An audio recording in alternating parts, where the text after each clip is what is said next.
बिस्मिल्लाहिर्रहमानिर्रहीम। Hello everyone, अस्सलामु अलैकुम। मैं हूं आपका host consultant medical specialist doctor Tanveer Arshad Chaudhry. आप देख रहे हैं program health special on special TV. सुनते कानों देखती आंखों को, डॉक्टर तनवीर अरशद चौधरी का सलाम मोहब्बत। जैसे कि हमारी तमाम ऑडियंस जानती है कि हमने हमेशा करंट इशू को टाइटल करने की कोशिश की है।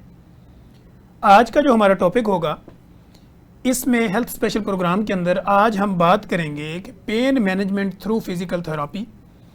फिर इसके साथ साथ जब आपको पेन होती है, फिर उसकी फ़िज़िकल थेरापी जब हम करते हैं तो इसमें डाइट का कितना रोल होता है और डाइट किस तरह आपको हेल्प आउट कर सकती है आपकी स्वेलिंग में, मसल को मजबूत करने में, आपकी नर्व एक्टिवेशन में, ब्लड सर्कुलेशन के अंदर, आपकी जॉइंट को हेल्दी बनाने में न्यूट्रिशनिस्ट और माहिर ग़िज़ाइयत का क्या रोल होता है। और इसी तरह अगर आपको कोई पेन होती है, टेंडनेस है, स्वेलिंग है, फ्रैक्चर है या कोई पोस्ट ऑपरेटिव पेन है, तो इसमें फ़िज़िकल थेरापी का क्या रोल होता है और फिज़िकल थेरापी कैसे की जाती है और फिजियोथेरापिस्ट जो हैं वो किस तरह आपकी पेन मैनेजमेंट को करके आपकी लाइफ में रिलीफ पैदा करते हैं। और फिर एक माहिर ग़िज़ाइयत जो न्यूट्रिशनिस्ट होते हैं वो किस तरह through diet, through life modification, diet habits ये चेंज करके वो किस तरह आपकी बॉडी को जो है वो सक्सेसफुल बनाते हैं, आपकी बॉडी को हेल्दी बनाते हैं। इन सारे मौज़ूआत पर आज हम अपने इस प्रोग्राम में गुफ्तगू करेंगे। मेरे साथ स्टूडियो में जिन मोस्ट पॉपुलर, मोस्ट यंगेस्ट और मोस्ट फेमस शख्सियात को मैंने दावत दे रखी है, मेरे साथ स्टूडियो में तशरीफ़ रखते हैं डॉक्टर मोहम्मद हसनात, जो कि कंसल्टेंट फिजियोथेरापिस्ट हैं और ये हमारे साथ स्टूडियो में तशरीफ़ रखते हैं। हम इनसे भी जानने की कोशिश करेंगे। डॉक्टर साहब, welcome to the show. Thank you so much doctor Tanveer. उसके साथ ही हमारे साथ clinical nutritionist doctor Husna Shahzad हमारे साथ तशरीफ़ रखती हैं। डॉक्टर साहब, वेलकम टू द शो।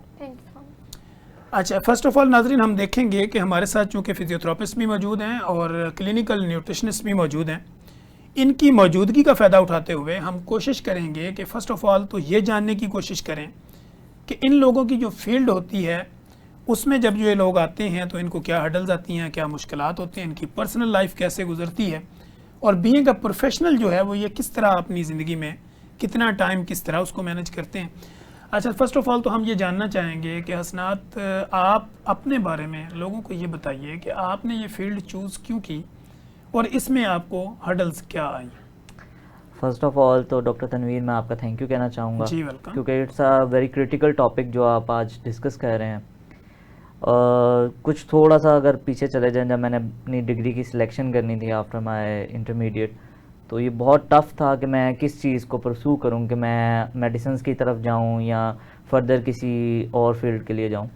तो तब उस टाइम में मुझे एक ऐसी नॉन इन्वेसिव फील्ड मिली जिसके अंदर मैंने देखा कि यार आजकल जो लोग ज़्यादा कंप्लेन कर रहे हैं कि ज़्यादा मेडिसिन इनटेक की वजह से और ज़्यादा सर्जिकल प्रोसीजर्स की वजह से जो एक पेन्स हैं, जो इश्यूज़ हैं, वो प्रोलॉन्ग्ड होते जा रहे हैं। तो विदाउट इसके कि मेडिसिन के भी बगैर और सर्जरीज के भी बगैर कोई ऐसा वे हो जिससे हम पेन को रिलीव भी कर सकें और जो एक इंडिपेंडेंस है वो वापस लेकर आ सकें।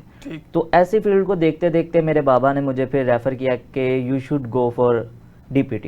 As I am belonging to a doctorate family, my complete family is from medical profession, so उनमें मैं पहला फिजियोथेरेपिस्ट था।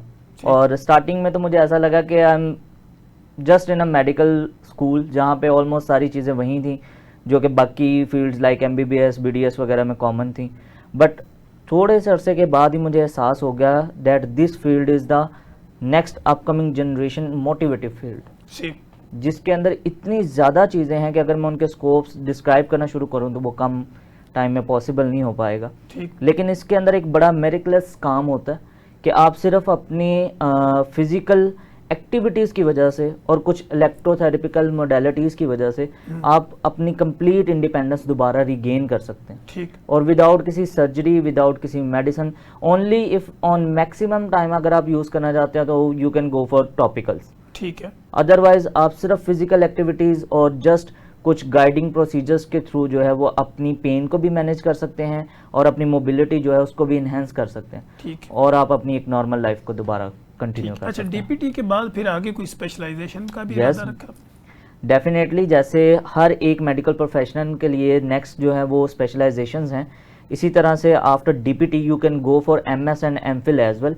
ठीक। जिसमें एमएस जो है वो फर्दर बहुत सारी स्पेशलाइजेशंस में आता है, जिसमें ऑर्थो है, न्यूरो है, कार्डियोवास्कुलर है, पल्मोनोलॉजी है, गायनोकोलॉजी है, और अब तो उसके बाद पब्लिक केयर की जो डीलिंग्स हैं उसके अंदर भी आप जा सकते हैं।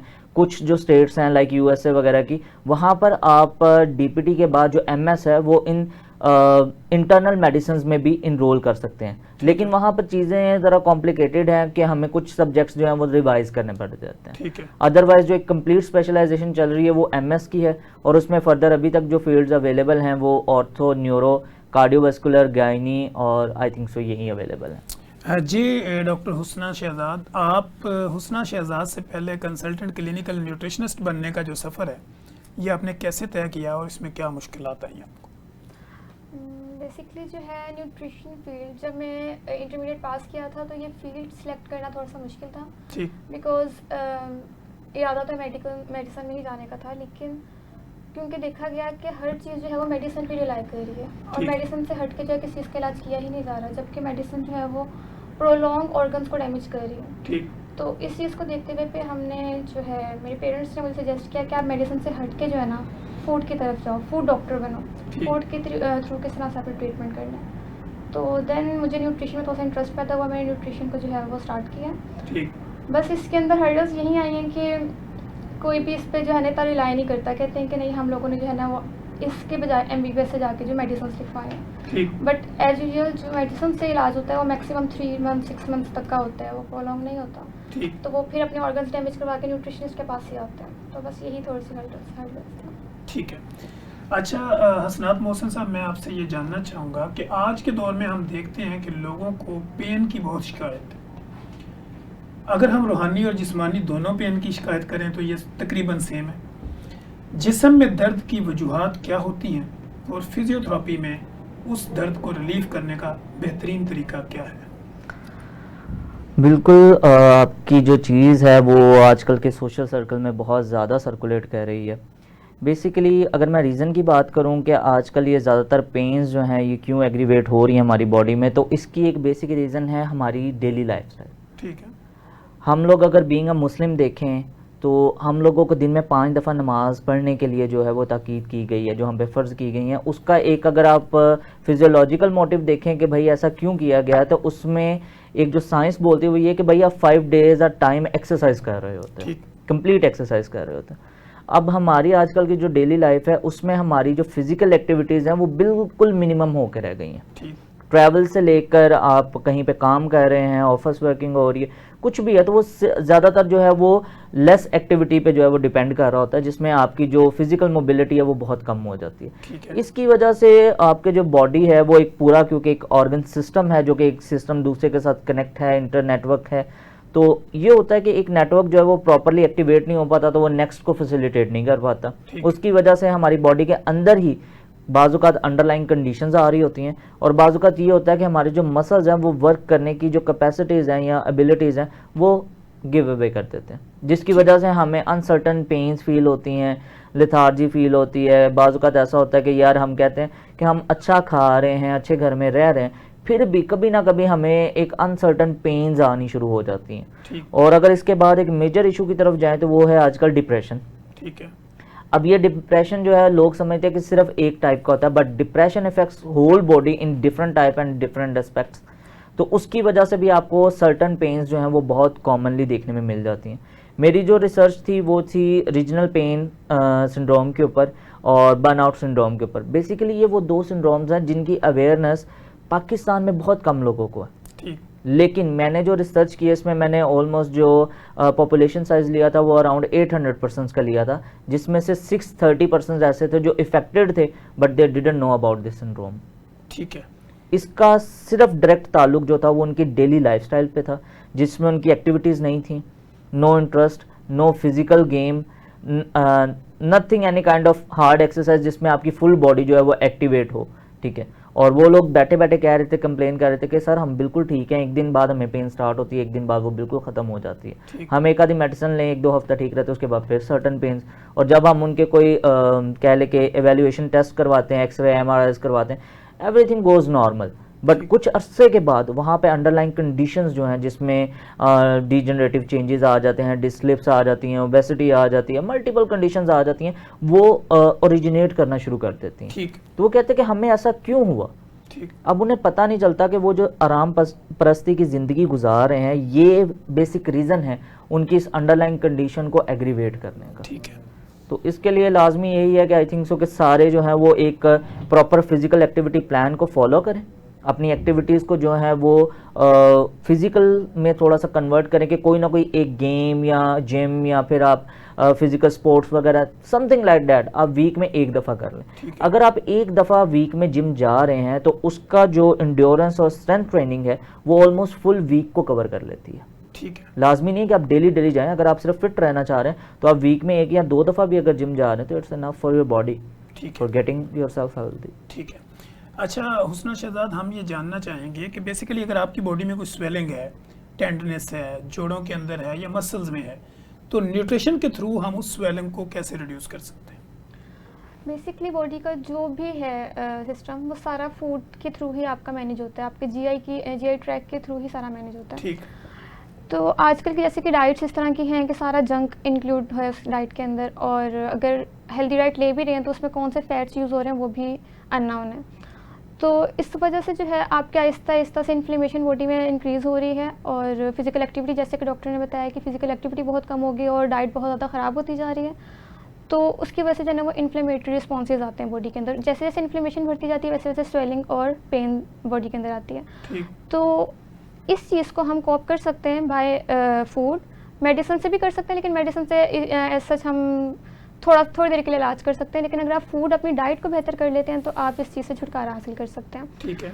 तो फूड को आप देखें तो इसमें आपकी 2-3 तरह की डाइट्स आप फॉलो कर सकते हैं। एंटी इन्फ्लेमेटरी डाइट जो कि रिच इन एंटीऑक्सीडेंट्स होती है, इसके अलावा आप मेडिटेरियन डाइट, डैश डाइट्स को फॉलो कर सकते हैं। एंटी इन्फ्लेमेटरी डाइट के अंदर अगर आप इसको लेके चलते हैं तो आपकी जितनी भी एंटी इन्फ्लेमेटरी हर्ब्स, स्पाइसेस वगैरह आ जाती हैं आप उसको फॉलो कर सकते हैं। ठीक।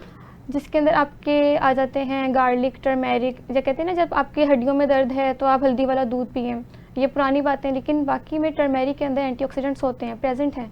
गार्लिक, जिंजर और इसके साथ nuts, flax seeds, chia seeds बहुत ज़्यादा जो है वो इसके लिए अच्छे होते हैं। ठीक। जो जिम जाते हैं पर्सन उनके पास जो पाउडर होता है उसके अंदर भी प्रेजेंट होते हैं। ठीक। तो यही सिनेरियो है कि अगर आप जो है वो जॉइंट्स की स्वेलिंग को, पेन को, इन्फ्लेमेशन को कम करना चाहते हैं तो आपको एंटी इन्फ्लेमेटरी डाइट जिसके अंदर आपके होल ग्रेन्स आ जाते हैं, उसके अंदर आपके वेजिटेबल्स, जितने डार्क कलर की वेजिटेबल्स होंगी वो उतनी अच्छी होती हैं जॉइंट्स के लिए। ठीक है। ठीक है, जैसे कि ब्रोकली हो गया, स्पिनच हो गया। उसके बाद आ जाता है आपके फ्रूट्स ज़्यादा इसमें यूज़ करने चाहिए, और उसके बाद बीन्स, प्रोटीन, लीन प्रोटीन इसके अंदर यूज़ करने चाहिए। एंटी इन्फ्लेमेटरी डाइट इसको, मेडिटेरियन डाइट इसको फॉलो करनी चाहिए। ठीक है।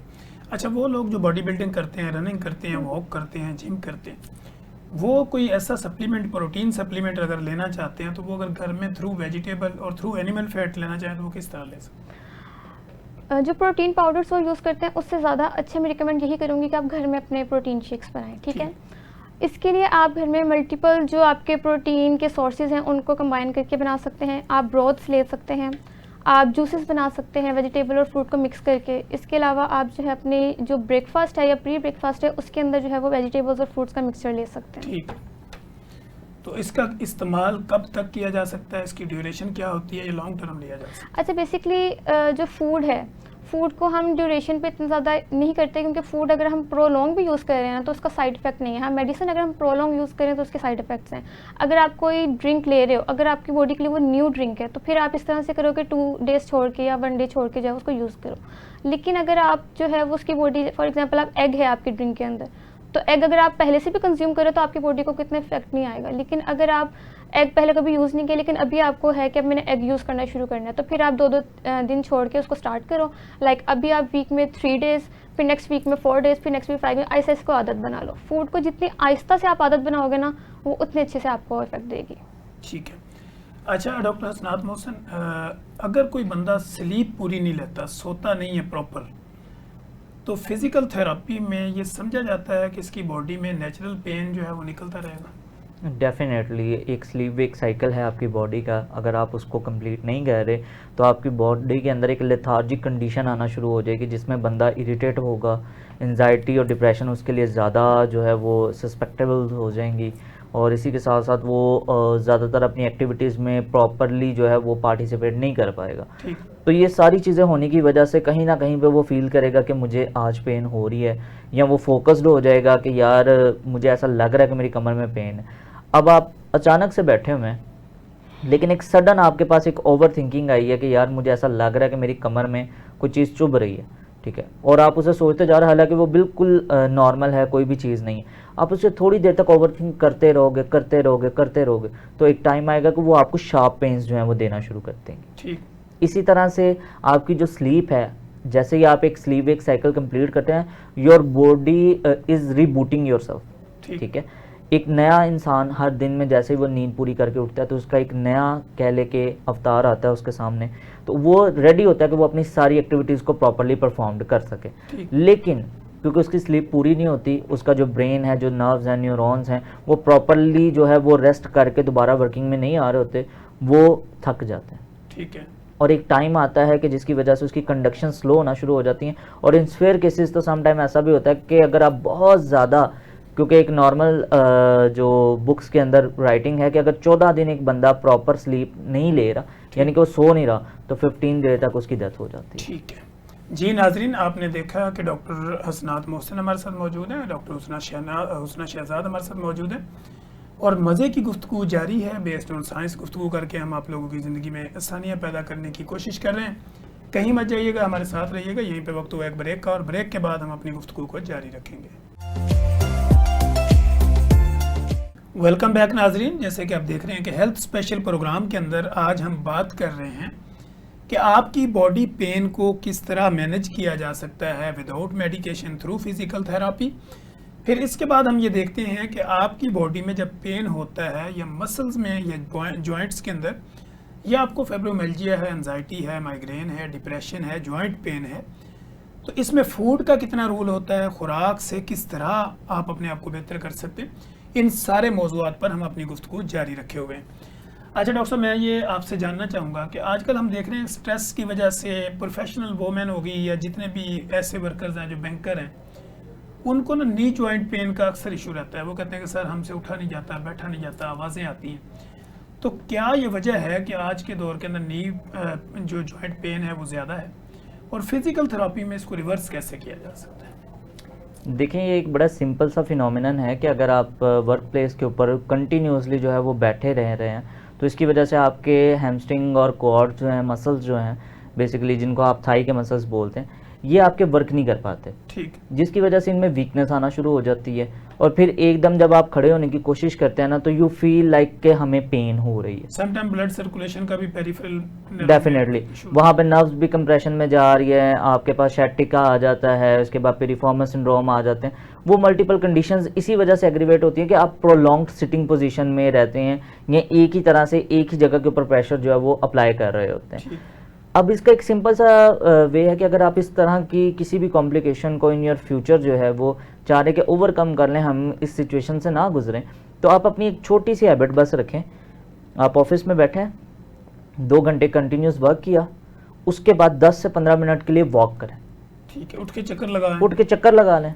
चक्कर नहीं तो आप सेल्फ स्ट्रेचिंग कर लें। मल्टीपल जो है आपके पास स्ट्रेचिंग टेक्निक्स हैं, जिनमें आप एक चेयर पे बैठे हुए अपनी फुल बॉडी स्ट्रेच कर सकते हैं। ठीक है। आप वो स्ट्रेचिंग कर लें, 2-3 दफ़ा 4 दफ़ा रिपीट कर लें उस स्ट्रेचिंग को, या फिर उठ के थोड़ी सी वॉक नहीं तो आप स्टेयर्स क्लाइंब कर लें।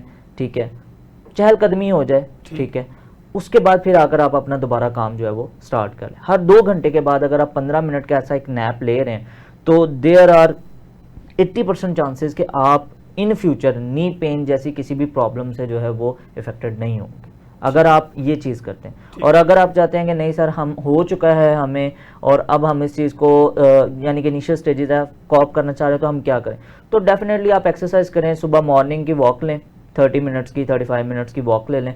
उसके बाद डे में यही रूटीन रखें, और इन नाइट जो है वो आप अपने हैमस्ट्रिंग और कॉर्ड स्ट्रेच करने की एक्सरसाइजेस कर लें सिंपल। अगर आप 5-5 के सेट से शुरू करते हैं तो ऑलमोस्ट टेक अराउंड 10 मिनट्स कि आप पूरे मसल्स की स्ट्रेचिंग कर सकते हैं, and good to go. Within 1 month आप बिल्कुल अपने आप को टोटली इन सारी चीज़ों से जो है वो बालातर महसूस करेंगे। डॉक्टर साहब, चाय और कॉफ़ी का बेदरेग इस्तेमाल नी जॉइंट पेन काज कर सकता है? बिल्कुल। जो टी है, ठीक है, इसमें ये जो है ना, ज़्यादा टी पीने से हमारी बॉडी में हो जाती है डिहाइड्रेशन, ठीक है। जो फीमेल्स या मेल ज़्यादा टी पीते हैं उन्होंने ये भी फेस किया होगा कि उनकी यूरिनेशन बहुत ज़्यादा हो जाती है, क्योंकि वाटर जो है वो अब्जॉर्ब हो ही नहीं रहा बॉडी के अंदर, वो सारा एक्सक्रीट हुए जा रहा है। तो जब आपकी बॉडी में डिहाइड्रेशन होती है ना, ये डायरेक्ट लिंक होती है आपके जॉइंट पेन से, क्योंकि आपकी कार्टिलेज इफेक्ट होती है, उसके बाद लुब्रिकेशन इफेक्ट होती है, उसके बाद मूवमेंट इफेक्ट होती है, इन्फ्लेमेशन कॉज होती है डिहाइड्रेशन से। तो टी जो है, क्योंकि वो सिर्फ वाटर के अब्जॉर्प्शन नहीं, वो बाकी न्यूट्रिएंट्स की भी अब्जॉर्प्शन को कम कर देती है, तो इस वजह से जब आपकी बॉडी में उतनी ताकत सही से अब्जॉर्ब नहीं हो रही है तो वो फिर पेन कॉज करती है, स्ट्रेस कॉज करती है उस जगह पे। इसके अलावा आपकी जो कॉफ़ी है वो ये नहीं कि आपकी हेल्थ के लिए बैड है, लेकिन एक मॉडरेट अगर आप क्वांटिटी में पीते हैं या एक दिन छोड़ के पी रहे हैं, और वैसे भी गर्मियों के अंदर वो उसको थोड़ा सा स्किप करके पिया जाता है, तो वो ठीक है आपकी बॉडी के लिए। लेकिन अगर आप उसको एडिक्शन के साथ पी रहे हैं तो फिर वो आपकी जो बॉडी में स्ट्रेस कॉज कर सकती है। ठीक है डॉक्टर साहब, मैं मिल्क शेक और जूस के बगैर नहीं रह सकती या नहीं रह सकता जी। क्या फ्रूट खाना बेहतर है या पीना बेहतर है? बेसिकली फ्रूट खाना बेहतर है। जूसेस के से हट के जो फ्रूट्स हैं, जब फ्रूट्स को हम जूस में कन्वर्ट करते हैं तो उसका सारा फाइबर ब्रेक डाउन हो जाता है। तो फ्रूट्स को जो है वो इनटेक अगर आप स्लाइसेस के थ्रू करते हैं तो वो ज़्यादा इफेक्टिव है। लेकिन कुछ बच्चे होते हैं लाइक वो नहीं खाते हैं, वो चलते फिरते भागते, वो कहते हैं हमने नहीं, तो उनकी मदर्स को हम रिकमेंड करते हैं कि आप ये 3 से 4 फ्रूट्स को लें, मिक्स करें और इनका शेक या जूस बना के बच्चों को पिलाएं। लेकिन अगर कोई वेट लॉस करना चाहता है, क्योंकि जो जॉइंट पेन है या कोई भी बॉडी मसल पेन वगैरह है, ये वेट से और एक्सरसाइज से बहुत ज़्यादा कनेक्टेड होती है। तो अगर कोई अपने वेट को मैनेज करना चाहता है तो हम उसको मना करते हैं कि आप जूसेस ना पिएं, आप फ्रूट्स खाएं, छिलकों के साथ फ्रूट्स खाएं। लेकिन अगर आप उसको फिर जूस में कन्वर्ट करते हैं, फिर शुगर ऐड करते हैं, फिर उसका प्रॉपर एक ड्रिंक बनाते हैं, तो वो फिर आपकी बॉडी के लिए इतना ज़्यादा फ़ायदेमंद नहीं होता जितना आप फ्रूट्स को इनटेक करते हैं। ठीक है डॉक्टर साहब, मौसम सर्दी का हो या गर्मी का हो, ड्राई फ्रूट्स का इस्तेमाल कब और कितना किया जा सकता है? ड्राई फ्रूट्स का इस्तेमाल सर्दियों में भी और गर्मियों में भी इक्वल किया जा सकता है, लेकिन सर्दियों में ये होता है कि वो हमारी बॉडी को नॉर्मल टेम्परेचर में रखता है, लेकिन गर्मियों में जो है वो हमारी बॉडी में थोड़े से हार्म कॉज करता है। तो गर्मियों के अंदर उसके साथ हमें फिर मल्टीपल चीज़ों को भी फॉलो करना पड़ता है। ठीक। जो नट्स होते हैं वो सारे नट्स ही आपकी बॉडी के लिए, सेल मेम्ब्रेन के लिए, हर चीज़ के लिए बहुत फ़ायदेमंद होते हैं, और उनको हम स्किप नहीं कर सकते। गर्मियाँ हैं तो हम नट्स नहीं खाएंगे। ठीक। सर्दियों के अंदर तो आप उसकी मैक्सिमम क्वांटिटी यानी 1 से 2 सर्विंग्स या डे कंज्यूम कर सकते हैं। लेकिन गर्मियों के अंदर अगर आप कंज्यूम कर रहे हैं, फॉर एग्जांपल अगर आप बादाम कंज्यूम कर रहे हैं, तो उसको आप भिगो के उसका छिलका उतार के उसकी जो है वो कम कर लें तासीर, और उसके बाद आप उसको इनटेक कर सकते हैं। छिलका उतारने से उसका फाइबर कम तो नहीं होगा? नहीं, उसका फाइबर, उसके अंदर जो वाइट पोर्शन है उसके अंदर उसका सारा जो पेस्ट है वो प्रेजेंट है। ठीक है। उसके बाद आ जाता है बाकी जो नट्स हैं, आप उसकी भी 1, यानी कि अगर आप सर्दियों में 2 सर्विंग्स ले लें तब आप 1 सर्विंग ले लें। ठीक है। और अगर आपने 2 ही सर्विंग्स लेने के लिए एक अखरोट से तो मेरा कुछ बनता ही नहीं है, मैंने 2 ही अखरोट खाने, तो आप एक दिन छोड़ के करना शुरू करते हैं। गर्मियों में आप अपने जो न्यूट्रिएंट्स उनको मैनेज पे रखें, लेकिन क्वांटिटी इतनी ज़्यादा ना करें कि आपकी बॉडी जो है उसमें गर्मी पैदा होने लग जाए। ठीक है जी। डॉक्टर हसनात, अगर हम बात, जैसे हमने नी जॉइंट की, अब हम ये देखते हैं लोगों का कंधा जाम हो जाता है। अक्सर लोग कहते हैं कि मुझे जो ना वो शोल्डर फ्रोजन हो गया, मेरा कंधा ऊपर नीचे नहीं होता। फिजिकल थेरेपी में इसको रिलीफ करने में कितना अहम रोल है? डेफिनेटली डॉक्टर तनवीर, आपको इस चीज़ का आइडिया है कि फ्रोज़न शोल्डर एक ऐसी कंडीशन है जो ज़्यादातर जो है वो डायबिटिक पेशेंट्स के ऊपर ज़्यादा इफ़ेक्टेड होती है, और पाकिस्तान के अंदर क्योंकि डायबिटिक रेशो पेशेंट की जो है वो डे बाय डे इंक्रीज़ हो रही है। ठीक है, ग्रेजुअली नहीं, डे बाय डे इंक्रीज़ हो रही है। तो फिज़िकल थेरेपी सेटअप्स में अगर आप देखें तो आपको वहाँ पे 40 to 45% पेशेंट्स इसी कंप्लेन के साथ मिलेंगे। या तो वो इनिशियल फ्रीजिंग स्टेज में होंगे या वो लोग थॉइंग स्टेज में होंगे। बहुत कम पेशेंट्स ऐसे होते हैं जो कि आपके पास फ्रोजन स्टेज में आ जाते हैं। और इसकी मैनेजमेंट अगर देखी जाए तो डेफिनेटली 1 मंथ की physiotherapy can relieve the pain that you have to suffer for at least 2 to 3 years. उसमें हम different type of exercises perform करते हैं, स्ट्रेचिंग एक्सरसाइजेस परफॉर्म करते हैं, देन उसके बाद उस बंदे की इलेक्ट्रोथेरेपी होती है, जिसमें जो हमारी फिजिकल मोडेलिटीज़ हैं इलेक्ट्रिकल, वो इतना अच्छा इफेक्ट देती हैं कि वो पेन उस पेशेंट की बिल्कुल ख़त्म कर देती है। एक फ्रोज़न स्टेज का पेशेंट हमारे पास जब आता है और वो ये कहता है कि सर इतनी पेन है कि मैं नाइट में सो नहीं सकता, जब वो हमसे 1 वीक सेशंस ले लेता है और 1 वीक के अंदर हम उसे रेगुलर उसकी स्ट्रेचिंग देते हैं, उसकी मोबिलाइजेशंस देते हैं, देन आफ्टर दैट हम उसकी इलेक्ट्रोथेरेपी देते हैं, तो वो 1 वीक के बाद ही ये कहता है कि sir I am feeling relieved, और विदाउट किसी मेडिसिन वो रिलीव्ड फील कर रहा होता है। देन आफ्टर दैट वही बंदा जो कह रहा होता है कि सर मैं 6 महीने से अपनी बाजू जो है वो ऊपर नहीं लेकर जा सकता, मैं कॉम नहीं कर सकता, वो 1 माह के सेशन के बाद बिल्कुल अपनी रेंज जो है वो 70% गेन कर लेता है। ठीक है। 30% को गेन करना, जो लास्ट 30% है वो बहुत डिफिकल्ट होता है और उसमें प्रोलॉन्ग्ड मेहनत चाहिए होती है थेरेपिस्ट की भी और पेशेंट की भी। ठीक है। और उससे वो फिर अपना एक जो सफ़र है जो कि उसने प्रोलॉन्ग्ड गुजारना है, क्योंकि फ्रोजन शोल्डर एक ऐसी कंडीशन है कि ये 2 से 3 साल तो बहुत क्रॉनिकली पेन जो है ना वो कॉज कर रही होती है। ठीक है। ठीक है, तो वो जो सारा पीरियड है, अगर वो फर्स्ट इनिशियल मंथ में आके बता दे कि मुझे पेन स्टार्ट हो गई है और मैं इसे मैनेज करना चाह रहा हूँ, तो वो फर्स्ट मंथ के अंदर वहीं पे कॉप हो जाती है। ठीक है। वो जैसे जैसे उसे लेट करते जाते हैं पेन स्वेयर से स्वेयर होती जाती है ठीक और फिर एक टाइम आता है कि पेन नहीं होती लेकिन कंधा वहीं पे जाम हो जाता है, उसे हम थॉइंग स्टेज बोल देते हैं। ठीक है। फिर उसके बाद वो जितना देर लगा के यहाँ तक आई उतनी देर में वापस जाती है। और इतना अरसा फिर अगर एक बंदे का हाथ मूव नहीं कर रहा, वो अपनी फिजिकल जो मोबिलिटीज़ हैं वो नहीं प्रोड्यूस कर पा रहा, वो कोई काम नहीं कर पा रहा, तो ये बहुत आपकी जो डेली लाइफ एक्टिविटीज़ हैं उनको बहुत इफेक्ट करती हैं। ठीक है। हाँ, एक अच्छा फिजियोथेरेपिस्ट किस तरह लोगों को ऑपरेशन से बचा सकता है? ये आपका एक बड़ा जो है ना वो क्वेश्चन इम्पोर्टेंट है। एक जो अच्छा फिजियोथेरेपिस्ट है, अगर मैं बताऊं तो वो हमेशा फोकस करेगा पेशेंट की कंडीशन पे और ईबीपी प्रैक्टिस पे, ठीक है। Evidence based practice. ठीक है। डे बाय डे हमारी जो सोसाइटी है, जो मेडिकल नॉलेज है वो अपग्रेड होती जा रही है, किसी ना किसी जगह पे कोई ना कोई एक अच्छी टेक्निक जो है वो प्रोड्यूस की जा रही है। ठीक। तो एक जो अच्छा फिजियोथेरेपिस्ट है वो हमेशा ये कोशिश करता है कि वो सिर्फ और सिर्फ अपने पेशेंट की एम्स और गोल्स के ऊपर फोकस रहे, ठीक। उसको किसी और तरफ डाइवर्ट करने की कोशिश ना करे। जैसे कि हमारी कम्युनिटी में बहुत दफ़ा होता है कि हम पेशेंट के गोल्स को जो है ना वो तरजीह नहीं देते, हम अपने गोल्स को तरजीह देना शुरू कर देते हैं। ठीक। अगर आपको लग रहा है कि भाई ये पेशेंट मैं मैनेज कर सकता हूँ और इसकी कंडीशन जो है वो मेरे लिए जो है वो सूटेबल है कि मैं इसकी सारी मैनेजमेंट कर सकता हूँ, आप पेशेंट को पकड़ो और उसकी ट्रीटमेंट शुरू करो और पूरे लगन के साथ मेहनत करो। ठीक। मैं ये नहीं कहता कि सारे प्रोफेशनल्स जो हैं वो कम मेहनत करते हैं। सर्जन्स 18-18, 19-19, 20-20 घंटे की मेहनत करते हैं और फिर सर्जरीज कंप्लीट होती हैं। लेकिन फिजियोथेरेपी एक ऐसा शोबा है मेडिकल का जिसमें फर्स्ट डे ही आपको पेशेंट के ऊपर कम से कम 1 घंटा या 45 मिनट लग जाते हैं। ठीक। और ये डेली की रूटीन है कि अगर आप एक अच्छा सेशन करते हैं जिसमें आप सारे एसओपीज प्रोटोकॉल्स फॉलो करते हैं तो इतना टाइम लगता ही लगता है। हम जो कुछ फिजियोथेरेपिस्ट हैं वो चीज़ें ना आने की वजह से, एसओपीज़ ना फॉलो करने की वजह से, वो इस टाइम पीरियड को शॉर्ट करके जैसे ही 5 से 10 मिनट तक लिमिटेड कर देते हैं, 20 मिनट तक लिमिटेड कर देते हैं, तो वो पेशेंट अच्छा होने के बजाय ख़राब होना शुरू हो जाता है। ठीक है। और फिर इन स्वेयर केसेस उसे सर्जरी की तरफ जाना दोबारा पड़ता फिर है। वो उस प्रोफेशन में बिलीव भी नहीं करता और दोबारा जाता है।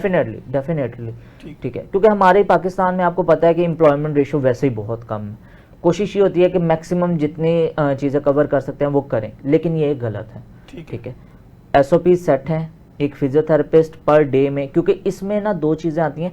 अगर आप नेक्स्ट पर्सन को हील कर रहे हो तो डेफिनेटली वहाँ पे फिजियोथेरेपिस्ट जब एक्सरसाइजेस परफॉर्म करवा रहा होता है, सम टाइम हमें पेशेंट को खुद से स्टेबल करना पड़ता है, पैसिवली उसे उठा के मूवमेंट्स करवानी पड़ती हैं। उसमें इक्वल वेट बेयरिंग हमारी बॉडी की भी जा रही होती है, जिसकी वजह से हमें भी वीकनेस फील होती है, हमें भी पेन फील होती है। ठीक है, तो अच्छा फिजियोथेरेपिस्ट वही है कि जो लगन से काम तो करे और जो लेटेस्ट टेक्निक्स हैं जिनके प्रूफ्स हैं कि वो इफेक्ट दे रही हैं उन पे फॉलो करें, बजाय इसके कि ओल्ड टेक्निक्स कोई बार बार रगड़ा लगाते रहें। ठीक है, न्यू टेक्निक्स को फॉलो करें, प्लस इसके साथ साथ कहते हैं ना कम करें लेकिन अच्छा करें। ठीक है। तो ये एक अगर आप सिनेरियो फॉलो कर रहे हैं तो एक अच्छा फिजियोथेरेपिस्ट अपने पेशेंट्स को हमेशा रिहैब करवाता है। ठीक है। डॉक्टर साहब, आम का सीज़न आने वाला है, शुगर का मरीज़ आम क्यों नहीं खा सकता? बेसिकली आप कोई भी लाइक शुगर का मरीज़ जो है वो गंदम की रोटी नहीं खा सकता, आम नहीं खा सकता। क्यों डायरेक्ट शुगर से कनेक्ट कर रहे हैं? क्योंकि ये तो सिर्फ चीनी होनी चाहिए। ये सब चीज़ें जो हैं जैसे कि आम हो गया, काफ़ी ज़्यादा फ्रूट्स हैं, बनाना हो गया, ये जो ब्रेक डाउन होते हैं ग्लूकोज में ही ब्रेक डाउन होता है। ग्लूकोज ने अल्टीमेटली शुगर ही बननी है। यानी ये आपने खाया, बॉडी में गए तो ब्रेक डाउन हुआ ग्लूकोज में। बिल्कुल, ब्रेक डाउन होकर उसने ग्लूकोज में कन्वर्ट होना है और ग्लूकोज ने आगे जाके फिर शुगर ही बनानी है। ठीक है। तो फिर उससे मेटाबॉलिज्म इफेक्ट होती है। तो इस वजह से जो है ना वो आम हम शुगर के मरीज़ को कहते हैं थोड़ा सा कम कर ले। वैसे बैलेंस डाइट जो है बहुत ज़रूरी होती है, हर चीज़ में आपका बैलेंस बहुत ज़रूरी है। फॉर एग्जांपल जो पेशेंट्स हैं वो न्यूट्रिशनिस्ट के पास, आपको पता है कि पाकिस्तान में इतना नहीं आता है, और वो क्या करता है कि यूट्यूब से या गूगल से देख करके मतलब मुझे ये बीमारी है तो मैं क्या करूँ, और वहाँ से देख कर फॉलो कर लेता है और उसके बाद उसको साइड इफ़ेक्ट्स निकलते हैं। क्योंकि ना तो यूट्यूब को पता है कि आपकी बॉडी में डायबिटीज़ है, ना तो यूट्यूब को पता है कि आपकी बॉडी में कौन सी न्यूट्रिशनल डेफिशिएंसी है, या आपको कौन सी फिजियोथेरेपी आजकल आप कर रहे हो, या कौन सी जिम आप जा रहे हो। ये तो पेशेंट टू पेशेंट वेरी करता है। बिल्कुल, तो ये आपको न्यूट्रिशनिस्ट के पास जाना चाहिए, आपको उनसे जाके अपनी सारी मेजरमेंट्स करवा के अपनी सारी रिपोर्ट्स के अकॉर्डिंग डाइट प्लान लेना चाहिए। उसमें वो आपको आम भी लिख देते हैं, ठीक है। अगर आप डायबिटिक हो, वो आपको बता देते हैं अगर आपने आम लेना है तो कितनी क्वांटिटी में लेना है और किस तरह से उसको एलिमिनेट करना है बॉडी से। अगर खाने का दिल कर भी गया है तो आपने उसको एलिमिनेट भी तो करना है ना बॉडी से। तो ये इस वजह से न्यूट्रिशनिस्ट के पास जाके ये चीज़ को बैलेंस करवाना बहुत ज़रूरी होता है। वाटरमेलन और तरबूज का इस्तेमाल आज के दौर में जॉइंट पेन में रिलीफ दे सकता है? बेसिकली वाटरमेलन जो है वो आपकी बॉडी में हाइड्रेशन प्रोवाइड करते हैं, ठीक है। तो एक हद तक अगर आप खाते हो, मतलब आप लिमिट में जब रह के खाते हो ना, तो ये आपकी बॉडी को इफेक्ट देता है।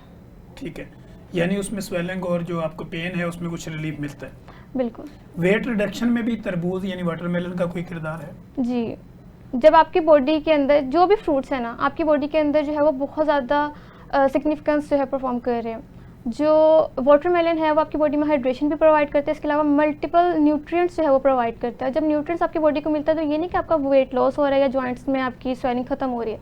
इससे ये होता है कि आपकी बॉडी को जो है वो मल्टीपल न्यूट्रिएंट्स मिल के फंक्शन परफॉर्म करने के अंदर जो है वो हेल्प आउट करते हैं। उसके थ्रू जो है वो आप वाटरमेलन अगर थोड़ी क्वान्टिटी में खा रहे हो तो वो आपकी बॉडी को इफेक्ट देता है। ठीक है, डाइजेस्टिव सिस्टम का स्लो होना मोटापा है, क्या ये रियलिटी है या एक मिथ है?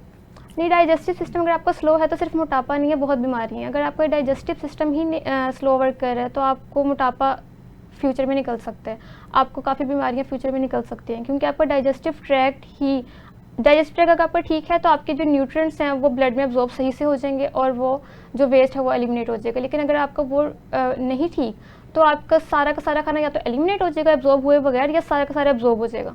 तो डाइजेस्टिव ट्रैक अगर आपका बहुत सही है तो फिर आपके वेट मैनेज भी हो सकता है और आपका डिजीज़ मैनेज भी हो सकता है, और अगर डाइजेस्टिव ट्रैक ख़राब है तो फिर आपको मोटापा और मल्टीपल डिजीज़ को हो सकते हैं। जी सर, मिग्रेन के अंदर फिजियोथेरेपी का क्या रोल है? बहुत ज़्यादा लोग मेरे से जो मेरे सेटअप पे आते हैं वो ये चीज़ कहते हैं कि सर माइग्रेन एक ऐसी कंडीशन है जिसमें अनबियरेबल पेन जो है वो पेशेंट को फील करनी पड़ती है। तो इसका ज़्यादातर लोग ताल्लुक़ लेते हैं कि डिप्रेशन या एंजाइटी के साथ इसका ताल्लुक़ है, लेकिन समटाइम्स ये होता है कि आपकी जो मसल स्टिफनेस हैं या आपका जो ब्रेकियल प्लेक्सस के ऊपर कंप्रेशन प्रेशर हैं वो भी इस चीज़ को ट्रिगर कर रहे होते हैं। तो वहाँ पर जैसे ही हम लोग कुछ टेक्निक्स हैं जिसके अंदर कायरोप्रैक्टरी है, देन मोबिलाइजेशन है, मैनिपुलेशंस हैं, उसके बाद वहाँ पे मायोफेशियल रिलीज एक्सरसाइजेज हैं, स्ट्रेचिंग एक्सरसाइजेज हैं, जब हम इन्हें परफॉर्म करते हैं ना तो वो जैसे ही कंप्रेशन रिलीज़ होता है तो पेशेंट को एक बड़ा सूदिंग इफेक्ट फील होता है, उसकी पेन रिलीज़ होना शुरू होती है। इसी के साथ अगर आप इसकी कॉम्बिनेशन के अंदर जो है वो ट्रांस इलेक्ट्रिकल नर्व स्टिमुलेशन जो है वो ऐड कर दें तो पेशेंट की जो एक पेनफुल सेंसेशन है वो तो ख़त्म होती है, साथ में जैसे उसका ब्लड फ्लो इंक्रीज़ होता है उसकी ब्रेन की तरफ वैसे ही उसकी पेन मैनेज होना शुरू हो जाती है। आपकी जो पेन गेट थ्योरी है यहाँ पे हम बेसिकली उसके साथ प्ले कर रहे होते हैं, जैसे हम उसे डाइवर्ट करते हैं पेशेंट हेल्दी फील करना शुरू करते हैं। ठीक है, हाथ पाँव का सुन्न होना डायबिटिक न्यूरोपैथी या पेरिफेरल न्यूरोपैथी जो है, फिजियोथेरेपी इसको रिवर्स कैसे करती है? इसके लिए बेसिकली बहुत अच्छी एक मोडेलिटीज़ जो हम लोग यूज़ करते हैं अपनी डेली लाइफ एक्टिविटीज़ में, फिजियोथेरेपिस्ट उससे बड़े आशना होंगे, उसमें है trans electrical nerve stimulation. Sir ठीक है, ये आपकी पेन गेट थ्योरी को अल्टर करने के लिए बहुत अच्छी मोडेलिटी है जिस पे रिसर्च भी इस चीज़ को प्रूव करती है। ये आपकी जो नर्व कंडक्टिविटी है इसको इंक्रीज़ कर देती है, जिसकी वजह से जो पेनफुल आपके एंडोर्फिन्स वगैरह होते हैं उनके रिलीज़ कम हो जाते हैं और पेन कम होना शुरू हो जाती है। लेकिन as you know that in diabetic neuropathy is an constant condition जिसको कम्प्लीटली रिवर्स नहीं किया जा सकता, बट इट्स मैनेजेबल। आप इसको मैनेज करके इसकी पेन इंटेंसिटीज कम कर सकते हैं। और जैसे जैसे इसमें डाइट का बहुत अच्छा रोल आता है, अगर आपकी एक बैलेंस डाइट है, डायबिटीज़ की जो रेंज है वो अंडर कंट्रोल है और आप अपनी फिजिकल एक्टिविटीज़ पे फोकस कर रहे हैं, इसके साथ आप एक्टिविटीज़ के साथ साथ अपने एक प्लान में इलेक्ट्रोथेरेपी के सेशंस लेते हैं। ये तो मैंने एक टेंस बोला है, EMS है, इसके बाद EEDMS है, बहुत सारी और मोडेलिटीज़ हैं और कुछ ऐसी मोडेलिटीज़ हैं जो पाकिस्तान में अभी अवेलेबल भी नहीं है। ठीक है, उन मोडेलिटीज़ के साथ जब आप सेशन लेते हैं फिजियोथेरेपी का तो पेशेंट को डेफिनेटली रिलीव होता है। ठीक है, मोबाइल के ज़्यादा इस्तेमाल, ड्राइविंग, बाइक्स या गाड़ी चलाने से आपकी गर्दन में जो दर्द निकलता है, फिजियोथेरेपी में इसको किस तरह मैनेज किया जाता है? फिजियोथेरेपी में इसके लिए अगेन हम लोग जो हैं वो मैनिपुलेशंस करवाते हैं, जिसमें आपकी रीढ़ की हड्डी के जो जॉइंट्स हैं इनके अंदर हम स्पेस जो है वो कम हो जाती है एक सर्टेन पोस्चर की वजह से। जब आप मोबाइल यूज़ कर रहे होते हैं तो आपका पोस्चर ऐसा होता है कि आपकी जो नेक है वो फ्लेक्शन में हो जाती है। ड्राइविंग के अंदर जो है वो ज़्यादातर एक्सटेंशन में रहती है। इसी तरह से और एक्टिविटीज़ में बंदे के पोस्चर्स चेंज होते रहते हैं। तो इन पोस्चर्स के रिगार्डिंगली हम असेसमेंट करने के बाद वहाँ के जॉइंट्स की जो है वो डायग्नोस्टिक टेक्निक्स के थ्रू एवेल्यूएशन करते हैं, जिसमें एक्सरेज वगैरह आ जाते हैं। इन स्वेयर केसेस MRIs और CTs करवाने होते हैं हमें। उससे अगर हमें पता चलता है कि भाई जॉइंट्स के अंदर जो है वो स्पेस या तो कम हो रही है या ज़्यादा हो रही है या कंप्रेशन आ रहा है नर्व्स के ऊपर, तो उससे उसके रिगार्डिंगली ट्रीट करने के लिए डिफरेंट प्रोटोकॉल्स हैं। लेकिन एक जनरल प्रोटोकॉल ये है कि भाई उसमें हम स्ट्रेचिंग और स्ट्रेंथनिंग टेक्निक्स जो हैं इसके ऊपर फोकस करते हैं। इसके साथ बाई कंडीशंस में हम लोग यूज़ कर सकते हैं मैनिपुलेशन, मोबिलाइजेशन। तो ये सारी चीज़ें आपकी पेन को तो मैनेज करने के लिए हेल्प आउट करती हैं, इसके साथ आपकी फंक्शनल मोबिलिटी को ज़्यादा करवा देती है। ठीक हो गया। थैंक यू सो मच, आपने हमें टाइम दिया और बड़ी खूबसूरत और मुदल्लल गुफ्तगू की। डॉक्टर साहब आपका भी शुक्रिया। डॉक्टर हुस्ना शहजाद का पब्लिक के नाम 30 सेकंड में क्या पैगाम? अस्सलाम वालेकुम, myself doctor Husna Shahzad and जैसे कि आज का हमारा टॉपिक था कि पेन और जॉइंट्स की स्वेलिंग वगैरह को हमने किस तरह से डील करना है। बाकी भी कोई अगर आपकी बॉडी में पेन है या कोई भी सिनेरियो है तो आपको जो अपनी डाइट है उसको फॉलो करना चाहिए। अगर आपकी डाइट में बहुत ज़्यादा जंक है, बहुत ज़्यादा रिफाइंड कार्ब्स हैं, बहुत ज़्यादा प्रोसेस्ड फूड है, तो अल्टीमेटली ये डिज़ीज़ को वेलकम कर रहे हैं। लेकिन अगर आप अपनी बॉडी को बैलेंस रखते हैं, फॉर एग्जांपल ब्रेकफास्ट अगर आप अपना हेल्दी करते हैं, अच्छा करते हैं और फिर सारा दिन आपकी बॉडी एक्टिव रहती है, तो इससे आपकी बॉडी के मल्टीपल डिजीज़ को एलिमिनेट किया जा सकता है। तो अपनी डाइट को अच्छा करें, अपनी डाइट को बेहतर करें और फैट डाइट्स की तरफ मत जाएँ। Consult your nutritionist. Thank you so much. Thank you. Doctor Hasnat Mohsin के पब्लिक के नाम आपका क्या पैगाम है कि पब्लिक अपने आप को किस तरह मोटिवेट करे और आपसे कनेक्ट कैसे कर सके? अस्सलाम वालेकुम, my name is doctor Mohammad Hasnat Mohsin, I am a consultant physiotherapist. मैं अपने सारे नाजरीन से यही कहना चाहूँगा कि फ़र्स्ट ऑफ़ ऑल तो फ़िज़िकल जो एक्सरसाइजेज़ हैं इनको अपनी लाइफ का पार्ट बनाएं। रेगुलर एक्सरसाइजेज़ करें, रेगुलर कोई ना कोई स्पोर्ट्स जो है उसको ज्वाइन करें, कोई ना कोई एक्टिविटी अपने माइंड को रिलैक्स करने के लिए लाजमी ज्वाइन करें। डेली लाइफ रूटीन्स बहुत टफ हैं, बिजनेस है, क्लिनिक्स हैं, जॉब्स हैं, I can understand everything, but कोशिश करें कि अपनी बॉडी के लिए और अपने फ्यूचर के लिए जो है थोड़ा सा टाइम निकालें और अपने आप को फिज़िकली एक्टिव करें। वरना आपकी कुछ प्रॉब्लम्स जो हैं वो ना सिर्फ आपके लिए बल्कि आपके आने वाली जनरेशन के लिए भी प्रॉब्लम क्रिएट कर सकती हैं। सो इसके अलावा अगर आप लोग कभी भी जो है वो कंसल्ट करना चाहते हैं, so most welcome, you can contact me on my Instagram pages और my Facebook page, that is from the name of doctor Mohammad Hasnat Mohsin, and inshallah I'll try to facilitate you and all the things. Thank you so much. Thank you so much. नाजरीन, आपने देखा कि आज हमने बड़ी मुदल्लल गुफ्तगू की और बेस्ड ऑन साइंस गुफ्तगू करके हमने कोशिश की कि आप लोगों की ज़िंदगी में आसानियाँ पैदा की जाएँ और आपको वेल अवेयर किया जाए, वेल एजुकेट किया जाए, ताकि आपकी बॉडी में आने वाला कोई भी सिम्टोमेटिकली चेंजिंग हो तो आपको पता होना चाहिए कि ये किस तरह टाइटल किया जा सकता है और कौन सी स्पेशलिटी इसको डील करती है। मुझे, मेरे गेस्टों को, मेरी प्रोडक्शन टीम को इजाज़त दीजिए। हम दोबारा एक नए प्रोग्राम में नए गेस्ट, नए सवाल जो आपके साथ दोबारा हाजिर होंगे। तब तक के लिए इजाज़त दीजिए। अल्लाह हाफिज़।